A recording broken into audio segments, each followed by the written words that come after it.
एक मोटरसाइकिल के पहिए की त्रिज्या 35 सेंटीमीटर, आर बराबर दिया है 35 सेंटीमीटर। यदि मोटरसाइकिल की चाल 66 किलोमीटर प्रति घंटा हो तो पहिए के 1 मिनट में कितने चक्कर लगाएगा। चक्कर है तो पहले पहिए की परिधि निकाल लो।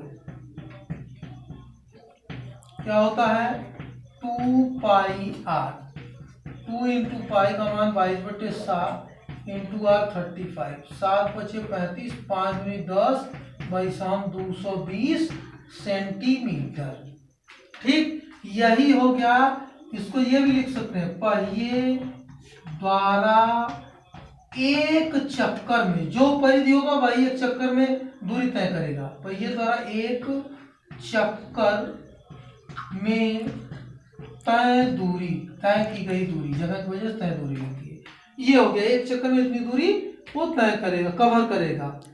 फिर दिया है मोटर साइकिल, ध्यान देना नहीं तो नहीं आएगा।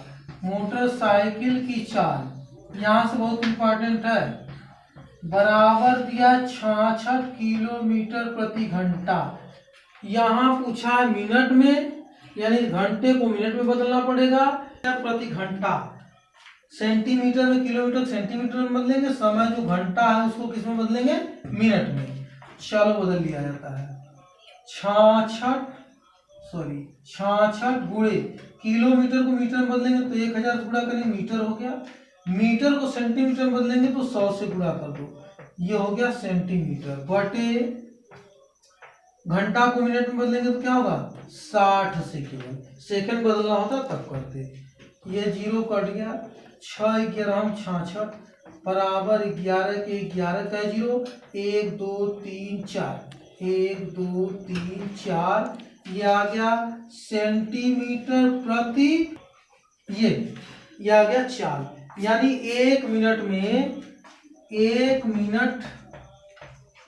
में तय दूरी कितनी हो गई 1,10,000 सेंटीमीटर।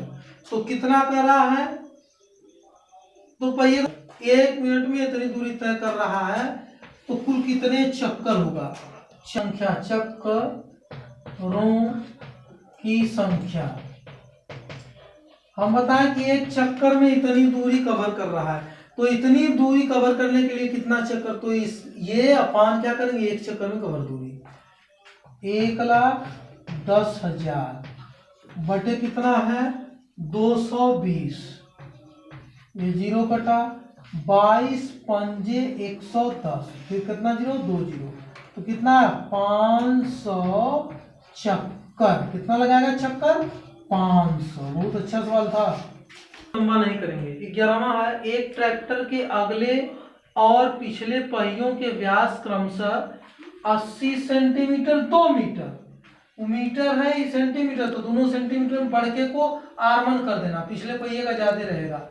R1 2 मीटर बराबर 200 सेंटीमीटर लिख देना डायरेक्ट, गुणे 100 हो जाएगा। R2 छोटका पहिया का 80 सेंटीमीटर। ज्ञात कीजिए पिछले पहिए द्वारा उतनी दूरी तय करने में कितने चक्कर लगाने होंगे जितनी दूरी अगला पहिया ये 1400 चक्कर लगाने में तय करेगा। तो हम बताए थे एक चक्कर में तय की गई दूरी बराबर परिधि होता है पहिए का, कुछ भी हो गोला अगर हो तो एक चक्कर लगाएगा तो उसके परिधि के बराबर दूरी तय करेगा। तो देखो फिर से पिछले पहिए द्वारा उसी दूरी को तय करने में कितने चक्कर, मान लो n चक्कर, n चक्कर गुणे पहले पहिए द्वारा, मतलब n चक्कर में पहले पहिए द्वारा तय की गई दूरी बराबर जितनी दूरी अगला पहिया, पिछला लिख दे रहा है, अगले की जगह पिछले पहिए द्वारा तय की दूरी बराबर दूरी अगला पहिया 1400 चक्कर लगाने में करता है, यानी 1400 गुणे अगले पहिए द्वारा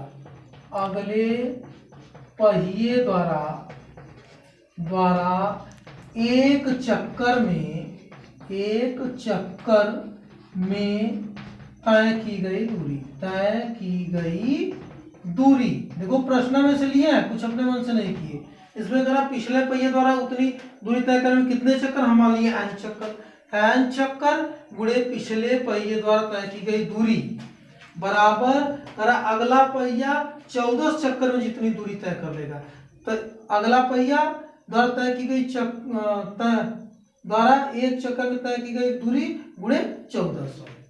तो n गुणे पिछले पहिए का क्या है, पिछले पहिए का देखो r1 ये है, तो इसको लिखो 2 पाई r1 बराबर 1400 गुणे अगला पहिया 2 पाई r2। यहाँ लिख दो कि पिछला पहिया जो बड़ा है उसको r1 कर दिए, पिछले पहिया मतलब पिछले पहिए की त्रिज्या ये कम है तो अगला पहिया छोटा होता है ट्रैक्टर का, अगले पहिए का ये त्रिज्या है। अब इस 2 पाई तो काट दो, तो ये हो गया n इज इक्वल टू 1400 गुणे r2 ये धरा बटे r1।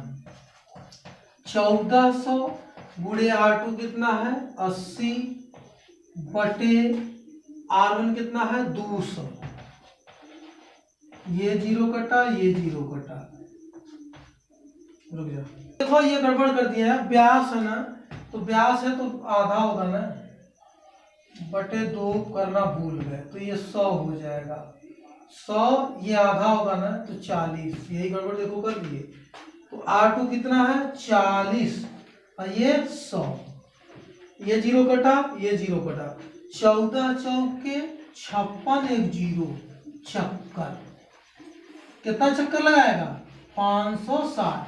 एक तरीका और है कि पहले पहिए का पहले निकालो, एक चक्कर में तय की गई दूरी, फिर दूसरे पहिए का निकालो, फिर इसको लगाओ, तो उससे बढ़ाने बढ़िया इसी एक लाइन में लिख करके ये कर दो।